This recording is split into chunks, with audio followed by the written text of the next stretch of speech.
Assalamu alaikum, good evening and welcome to tonight's episode of Talking Points, coming to you from the London studios of NTV Europe. We are on Sky channel 780. With us as guest is Dr. Kanaan Purkayastha. He is a chartered scientist and fellow of the Royal Statistical Society, fellow of the Institution of Environmental Scientists and fellow of the Royal Society of Arts. He is an academic, columnist and author. He works as advisor for several departments of government, United Kingdom. He is also a climate reality leader for US Vice President Al Gore's climate project. He lectures at the University of West England, often acts as an examiner for postgraduate classes, and he writes profusely. Last year, he lectured at the University of Oxford, and that article we will talk about was also his lecture based on his article based on that lecture also appeared in the review of Oxford University. Welcome to the show, Dr. Kanaan. How are you today? Yes, I'm fine. Thank you. Great. We have had you before on this show, and we have talked a lot of about a lot of things: scientific, climate, environment, and coronavirus. Today again, we have the same problem. It has come up, and only it seems that 6 months down the lane, we started took serious steps to tackle the virus, the pandemic, but yet we don't seem to have gone very far. Now today we want to discuss a lot of things because where are we going from here to? How much have we achieved in ours, or not achieved, or failed to achieve our targets? It seems that there is an imminent prospect of a lockdown again. And what have we learned after the last lockdown? What did we do wrong that we are facing another kind of more problematic days and nights, the setback that it will cause to our economy? What do the statistics tell us? We just before the start of the program, we were talking about the death rate and the recovery rate and how many people have died in different regions of the United Kingdom. And it was obvious that these statistics are not correct. But you, as a fellow of the Royal Society of Statisticians, you would perhaps know. What is your take on all these things? Thank you. Yes, actually, the coronavirus cases, if we look the worldwide, the pictures, we will see we have total 32 million cases. Right. And out of that, approximately 1 million deaths. You mean worldwide? Yeah, worldwide, if we look at the whole world. So we have got to the whole world, if we look at there, we see the 96% we have got to recover and Right. 4% of deaths. Now, as soon as we translate this into the UK situations, we have introduced Eat Out to Help Out scheme, after previous lockdown, Yeah. and we get 50% discount. The question rises, helping whom? So when we introduce this to help out, our business and other things, so we go out and we get 50% benefit of, eating the things. But the end of July, this is the policy came, and then in August we have done this, and we see from the 5th of September, we see the 1,813 cases, new cases of coronavirus, and then we see that gradually this the number of infection the cases are rising gradually, and it is on 24th of September. It was 4,500. Today, approximately, 6,000 new cases. Yeah. And we present those things in terms of moving average, which is the 7 days moving average. So what we did actually, we actually this what philosopher Soren Kierkegaard, Danish philosopher Soren Kierkegaard said once, that in order to understand the life, we actually look backward, and to live our life on, we need to look forward.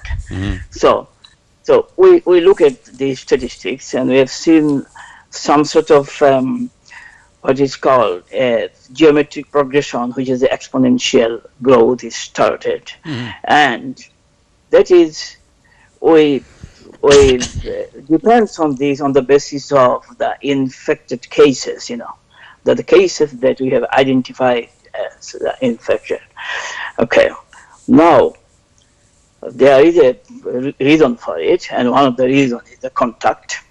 The reason that means virus remain it spread out in our society in different shape and form, and so we are getting the contact, and it is started rising. But that statistics is not the all things, because in order to look forward future, we actually rely on the modeling tools and techniques, and epidemiological modeling that we use is a SAR model, where this SAR is the number of cases susceptible, I is the infection case, and R is the removed cases. Removed means is the portion of people who die and also the portion of people who recover. Right. So there are a big uncertainty there in terms of statistical terms, because how many people are susceptible to this coronavirus? So that is a big uncertainty there. So when this our chief scientific advisor, when he mentioned that in October it could be 50,000 per day, he mentioned this the case if it is gone like that. But there are big uncertainty attached to it as well. That uncertainty we also need to find out exactly. But it is not easy to find out how many susceptible cases around in our society, because it needs different statistical techniques. At this moment, our statistics is basically based on some sort of belief system, and that belief, I can say, if you look at this Trump, 9th of April 2020, the Trump said there's the testing of novel coronavirus infection will be limited to people who believe they may be infected. Now, if you look at our NHS, if you go for booking a test, you will find that they're asking you the questions whether you have got a fever, whether you have, there are three things there: fever, cough, or new persistent cough.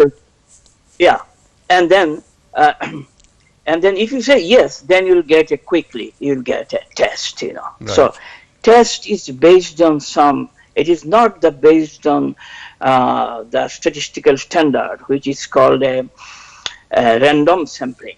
Rather, it's based on a judgmental sampling. So that is a big difference, because in order to predict our future, we need to cover within our modeling calculation, we need to understand both symptomatic population, asymptomatic populations, and also the population who are not infected yet. So we need to cover all those three people in order to do really the modeling to predict our future, to satisfy Danish philosopher Soren Kierkegaard, you know. So random sampling is one of the important things. Okay, if we can test everybody, all population in UK, that is the best, but it is not possible because of the resource constraint and other things. So we can follow the random sampling and to incorporate our calculations. But at Right. this moment, we just rely on the number of cases infected. That's all. You know. So, so that is the things going on at this moment. And also in within our statistics, also there are some things that I already mentioned in some of my writing. That the death number of deaths that we are calculating in different countries also the different. If you look at the proportion of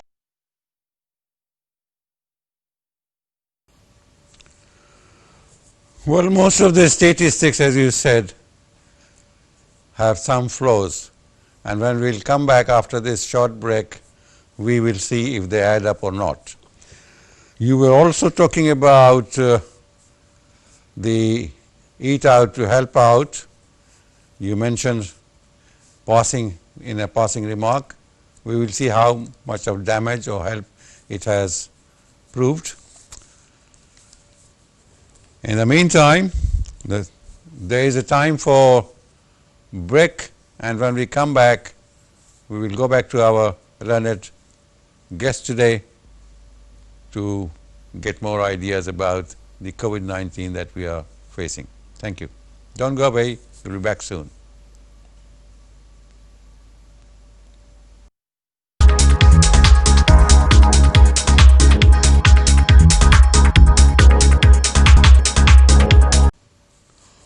Welcome back.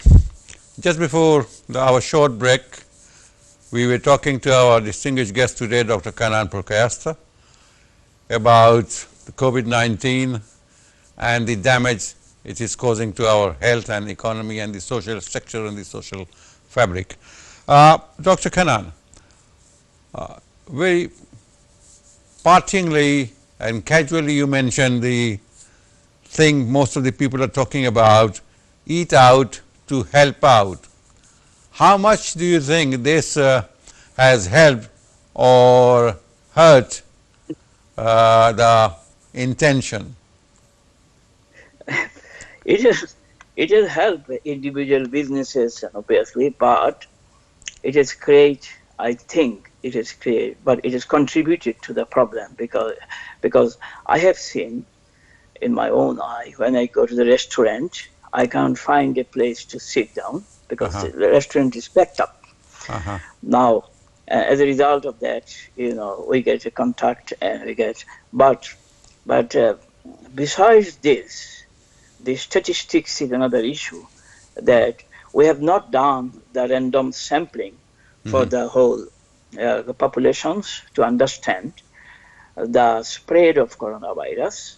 As a result of that, when we go for this sort of eat out and help out, we become affected, negatively, because this contact, because we need to avoid whatever close contacts. We need to avoid 3C. We need to avoid 3C. The first C is closed space. Right. We need to avoid second C is the crowded space, and we need to avoid third C, which is the contact.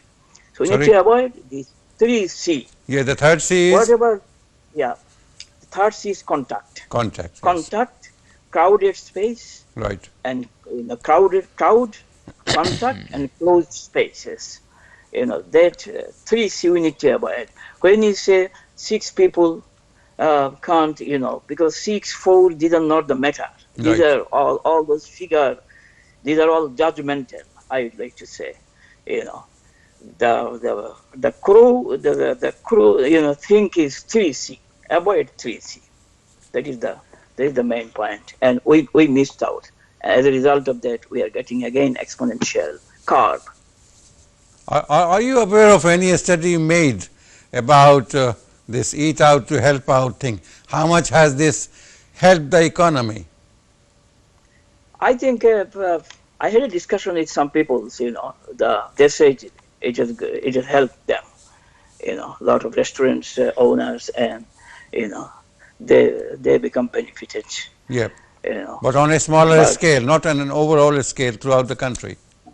now, not the overall scale, because a lot of restaurant owners also, they did not contribute to as well to Mm-hmm. this scheme, you know. I think those who pay tax and other things, those who are, transparent within the tax regime, they actually take out this benefit, and they become benefited as well, Uh-huh. for the time being.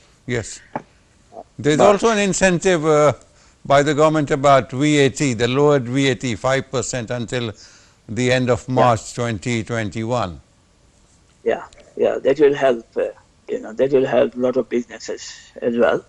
But whether it will help the employee, I don't know. But a lot of employer would be benefited, Yeah, for this. we'll talk about the employees later, because the furlough scheme is going to end by the end of October, that's next month. And the new Yeah, scheme, I understand, is has been not going to benefit as much, because in furlough it was no, 80%, and the new yeah, scheme will only provide about 22% or something. See, so yeah, anyway, yeah, now let us move on, and we try to find out what is the situation about this all this hoo-ha about the research for vaccine for COVID-19. See, uh, yeah, as we mentioned COVID-19 vaccine, see, only today I was reading that Boots, the chemist, they have stopped providing the flu jabs, see, because of the rush of the people. And some of the National Health Trusts are organizing flu jabs sessions not on their own premises, but elsewhere at sports centers and all that. See, if we can't organize the flu jab that is given to most vulnerable people every year, and it is some people have the option, the voluntary. If we can't organize that, see, COVID-19 vaccine, when it is on market, see, and if and when it is available, how will we be able to organize the dispensation of it? How can it be given to so many people? That is a yeah, question that I often ask myself. yeah. There is a big, these logistics things. But obviously, in terms of vaccine, we have some, you know, time. How It far are is, we from finding this yeah, panacea, the elixir of life? yeah. Because the in terms of vaccine, there are two important things who always advocate, and that is the safety and efficacy of this vaccine. Now, we have followed two different paths for the vaccine development. One is the genetic engineering path, and Right. another is clinical serum path. Okay. Now, we have done preclinical trials, and that preclinical trial is our main question is it too toxic? That means we push the vaccine, and is it become too toxic? Uh-huh. And we get the answer, no, it is not too toxic. So then we go to the next phase, and where we actually try to find out, does it prompt the immune system cell to produce antibodies Mm-hmm. and attach to the virus? That questions. Right. So when we ask this question and try to find out this question, we get the answer yes. That means we pass that Mm-hmm. stage as well. Now we go for the clinical trials of the human clinical trial. And on the phase 1 human clinical trials worldwide, different places, basically the vaccine developer need to find out the answer of three questions. Mm-hmm. One is this vaccine safe? Again, the safety issue. And are bad side effects avoided? Any side effect? Yep. And third question is, does this immune system produce antibodies? Right. And that phase, they need to test at least 100 peoples. And that phase already passed, Mm-hmm. and we get answer yes. And then gone to the phase 2. And in this phase 2, again, they ask that is this vaccine safe, the first questions, and if this immune response is strong, the second questions, and is this dose correct, the dose for the vaccine, Yeah. whether it is correct. And that was tested more than 100 people, Mm-hmm. and we get answer yes for one or two company, not all, not the worldwide, but a couple of very few. And then we now in phase 3 for this vaccine, Oxford one of the, Mm-hmm. the phase 3. And the phase 3, the main question is, does it safely prevent infections and disease across a large number of populations? And that phase requires testing of 10,000 plus people need to be tested. This is the protocol. Mm-hmm. And vaccine And this development is need to this is follow this. minimum 10,000. Minimum 10,000 plus. So that phase, the Oxford vaccine is on that phase 3. Now, we are about to get an yes answer, but in September, this first week of September, there is an adverse effect reported. Some, the vaccine takers, they have got a spinal cord uh, infection developed. Right. So it paused, the vaccine development stopped, and then very recently it has started again in UK, but USA stopped it, and they are trying to find out more about it.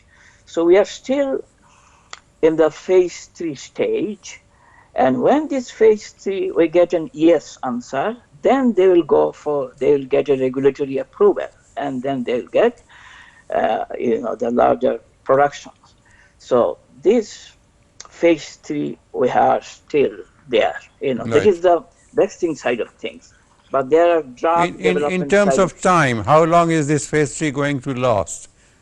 How many Because months?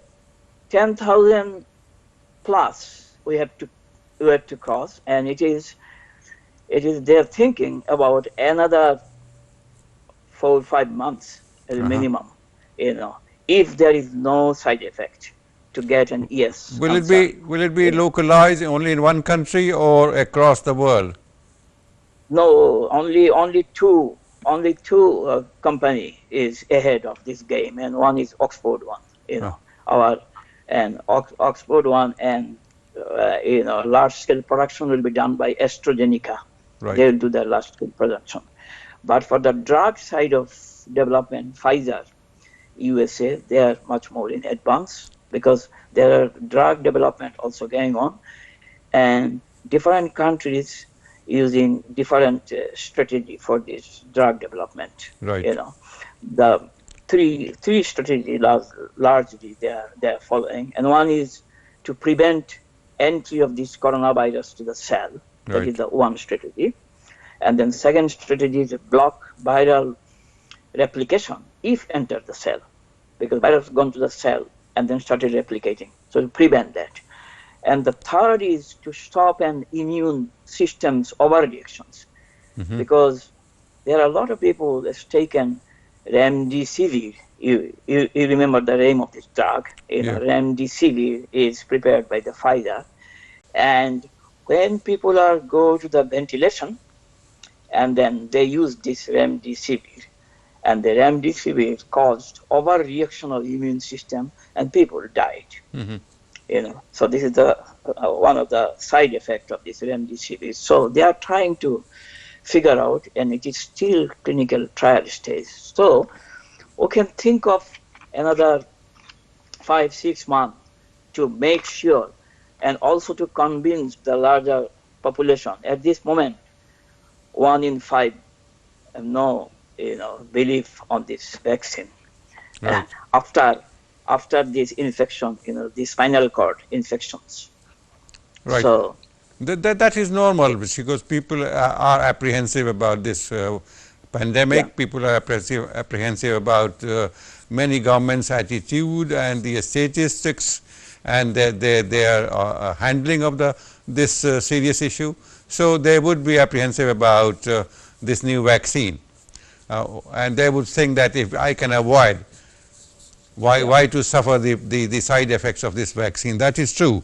But then there are others who will also say that there are side effects of flu jab.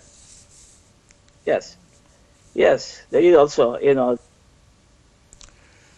And this is what happens often, because when medicine is developed and it has not been properly tested all over the world, people are skeptic.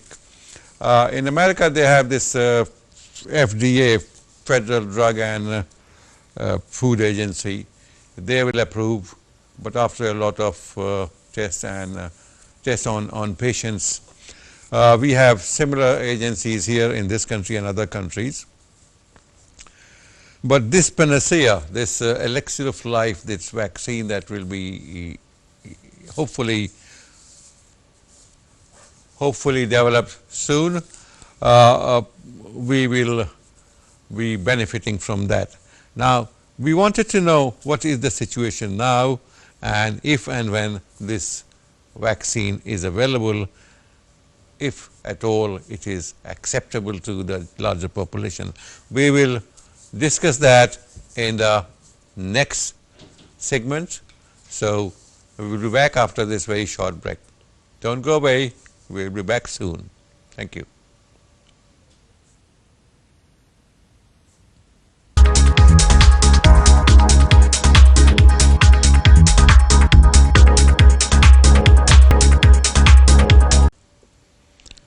Welcome back. Just before the break, we were talking to our distinguished guest today, Dr. Kannan Purkayastha, about the vaccine for COVID-19, and he had told us that Oxford is ahead and Pfizer possibly in America, that is going ahead with the researches, and we are at the third stage.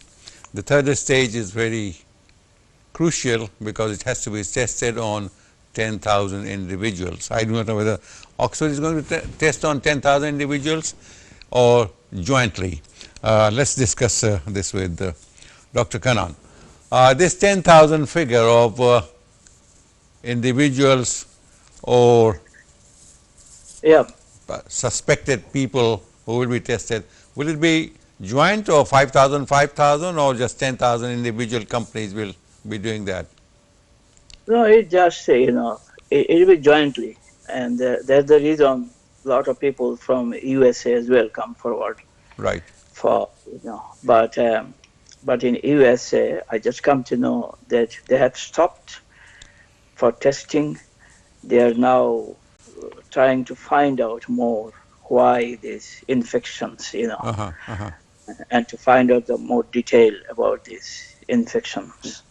So, in the third phase, but until that has been clear, safety and efficacy is the two top indicator to get a global market, to enter into a global market for the marketing, of this vaccine is important, and probably like flu jab, we get a letter from our GPs to go for the flu jab. Yeah. So similar sort of things, maybe in due course, maybe next year sometimes.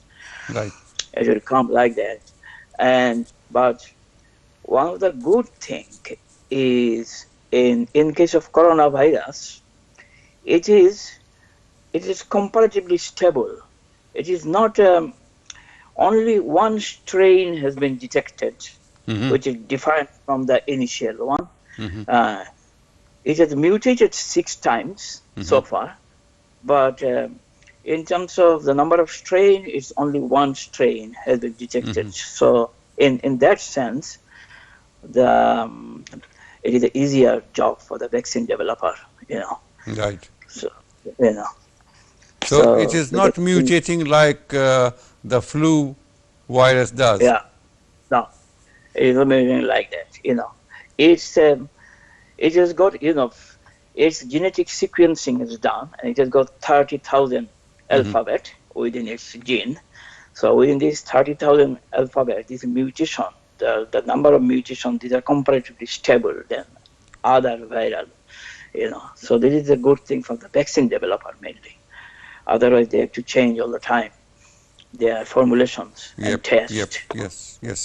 So there is a good thing. As soon as we cross this third phase, then they will be able to get the regulatory approval for the marketing of this vaccine. Yeah. Yeah, because it's not mutating, so the same vaccine will be useful and effective if it does not mutate. If it does, then we'll have to find another vaccine or change it. Another change will be needed. So there is the positive things. If I take a step backwards, we are talking about the vaccine. We have talked about like for flu. We have always been told take precautions, don't go out in the cold, take plenty of vitamin C, keep warm, plenty of warm fluids, tea, coffee, soup, and other things. See, but is there any precaution for this COVID-19? I know keeping the safe distance, washing your hands, covering your face, and all that. Yes, but apart from that. Yes, there is a research carried out in Harvard University, T.H. Chan Public Health Department, and they have done the metadata analysis with this, and they have found that generally the coronavirus transmission, it is increased generally in winter and spring, early spring time. That is the peak time for the coronavirus, transmission. And if people can take the vitamin D and also C, because that can prevent the infection, the respiratory infections, this vitamin D, and they have found with a 25 randomized trial they have done, 25, and they have found that vitamin D and C can protect people from the coronavirus and the danger of these sort of things. It can prevent vitamin D and C. As for example, I take from April, I take every morning 1 vitamin D. Every day, vitamin D I'm taking, because vitamin C we can get from orange juice and other things, and getting vitamin D a little bit difficult. So the extra vitamin D is useful according to Harvard University's research. Right. Well, viewers, please note that vitamin D is useful to ward off this deadly virus. Yes. And this is coming from somebody who has experience and who has studied this subject. It is. Now your lecture last year, we were talking about human consciousness at Oxford. What does it talk about? What is human consciousness with regard to what? Okay, so that is actually it's philosophical things basically. It started with a lot of philosophers. They have, because I am also a member of the Oxford Philosophical Society.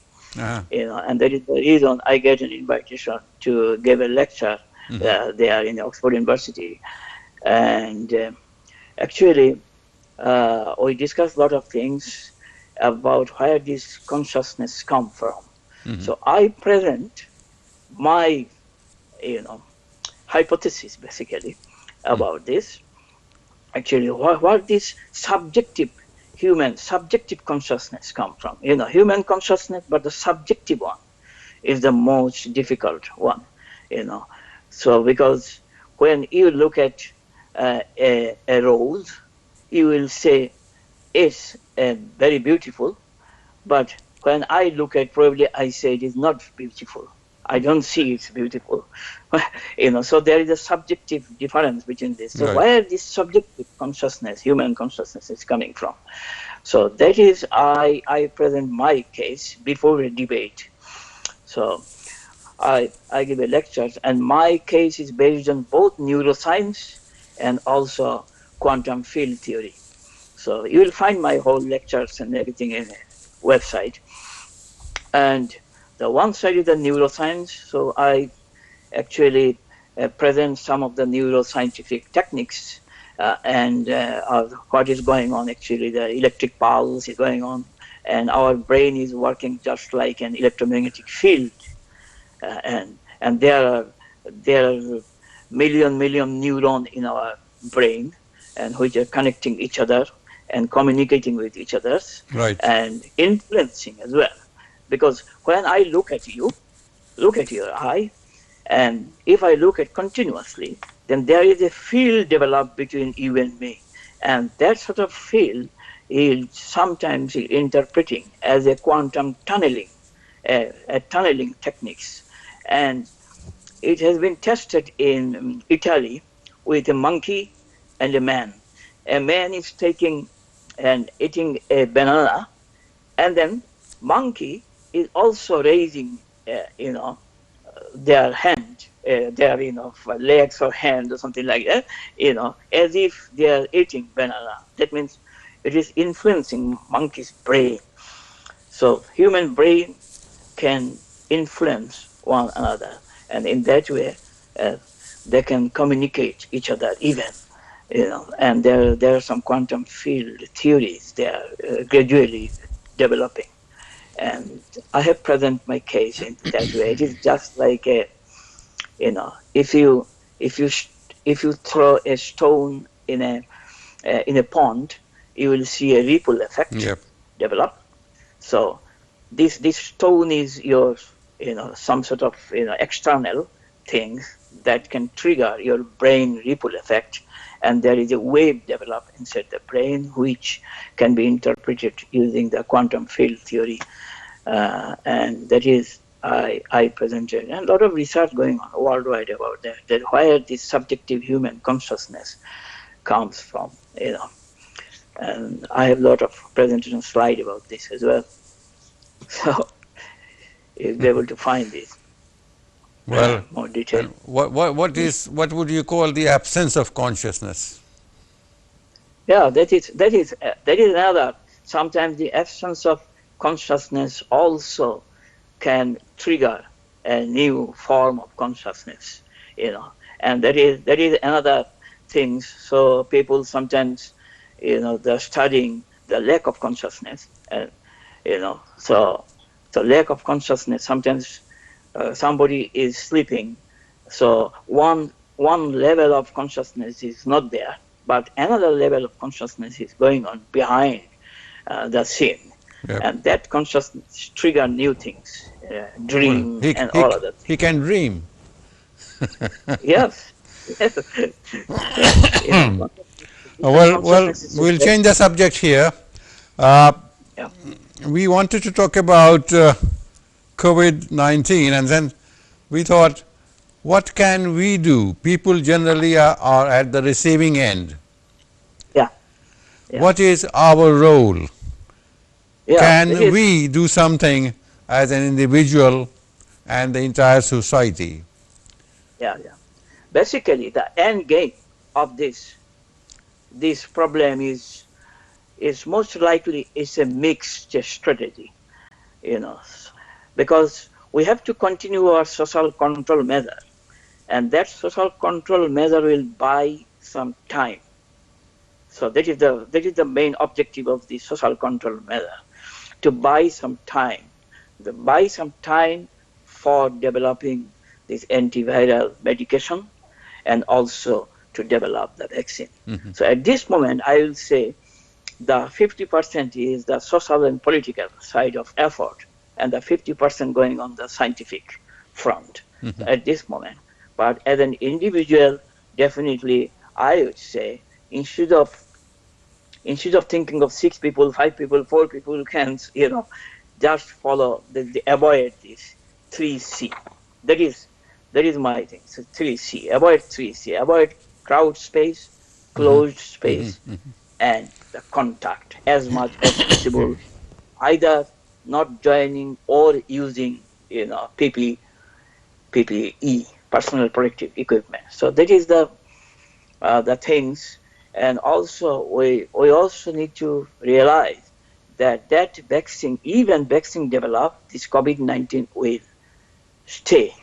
It will be circulated, because we need to give vaccine to 8 billion people in this planet, which is Right. not possible in a day. So therefore it will remain, and it will be circulated among the populations, and it will seasonally, it will affect us. Winter will come, then the transmission can be raised. That is the one side of things about this. But there are a lot of other good things going on about this. About from this coronavirus. If you see uh, from the political front, you can see the ceasefire in Yemen because of the afraid of COVID-19. You can see Hezbollah, they are staying inside home. You can see the Hamas is Hamas has declared that their sole military objective is now to obtain respirator from Israel. So there are a lot of And political. and nearer home, there are less crimes on the streets. Yeah, and ISIS, they have declared, oh, Europe is a risky zone, Europe is a dangerous zone. Our fighters should not go there. Dr. They Kanan, have declared. Dr. Kanan, how do you see the isolating of 600 students at Glasgow University? Yes, How do you that is interpret another. that? What did they do? All 600? Yeah, that is another thing. They have found there, the high level of coronavirus infection. So that is, even though they are less vulnerable, but they can transmit quickly to the older population. So that is a big thing.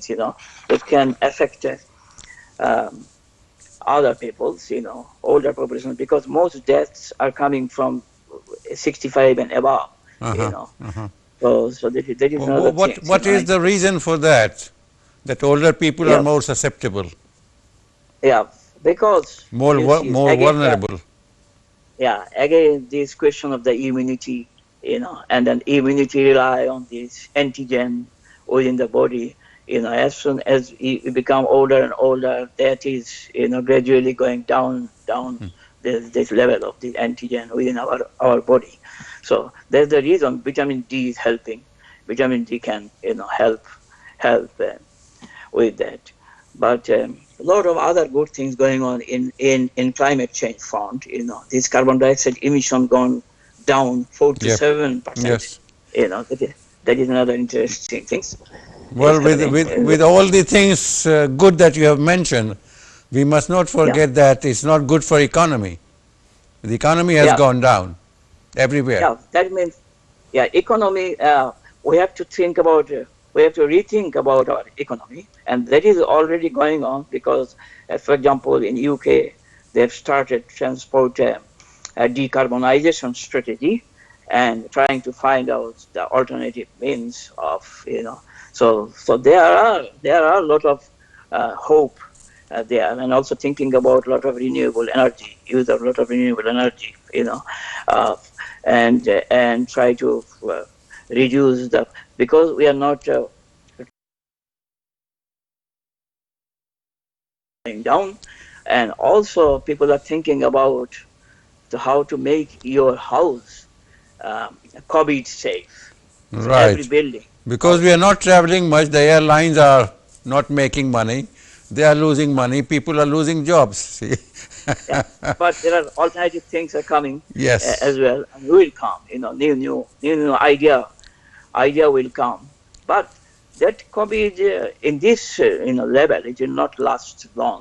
In that way, we have to find out the our defense mechanism, and that is the vaccine, our Hopefully. drug. Yeah, Hopefully, that is, inshallah, tomorrow yeah, will be a better day. And yeah, obviously. on this happy point, on this hopeful point, we bid goodbye. We'll meet you again, Dr. Kanan. It was a pleasure having you. You have been of great help, and the talk was very, very informative and useful. Thank you. See you again sometime. Thank you, Thank viewers. you We for hope that listening. you've enjoyed the show as much as we have, and we'll see you again next week with another distinguished guest. In the meantime, take care. Bye for now.